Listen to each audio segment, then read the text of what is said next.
ಹಾಲು ಯಾವಾಗ ಒಡೆಯುತ್ತೋ ಅದು ಅವಾಗ ಮೊಸರು ಆಗುತ್ತಂತೆ. ಆ ಮೊಸರು ಹಾಲಿನ್ಕಿಂತ ಜಾಸ್ತಿ ವ್ಯಾಲ್ಯೂದ್ ಆಗಿರುತ್ತೆ.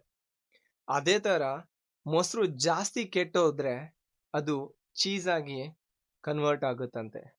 ಬಟ್ ಆ ಚೀಸ್ ಏನಿರುತ್ತೆ ಅಲ್ವಾ, ಅದು ಹಾಲು ಮತ್ತೆ ಮೊಸರಿಗಿಂತ ಜಾಸ್ತಿ ಬೆಲೆಗೆ ಬಾಳುತ್ತೆ. ಅದೇ ತರ ಗ್ರೇಪ್ ಜ್ಯೂಸ್ ಕೂಡ ಹಾಗೆ, ಜಾಸ್ತಿ ಹಾಳಾದ್ರೆ ವೈನ್ ಆಗುತ್ತಂತೆ. ಆ ವೈನ್ ಏನಿರುತ್ತೋ ಗ್ರೇಪ್ ಜ್ಯೂಸ್ಗಿಂತ ಜಾಸ್ತಿ ಬೆಲೆದಾಗಿರತ್ತೆ. ಒಂದ್ ತಿಳ್ಕೊಳ್ಳಿ, ನೀವ್ ಕೆಟ್ಟವರಲ್ಲ.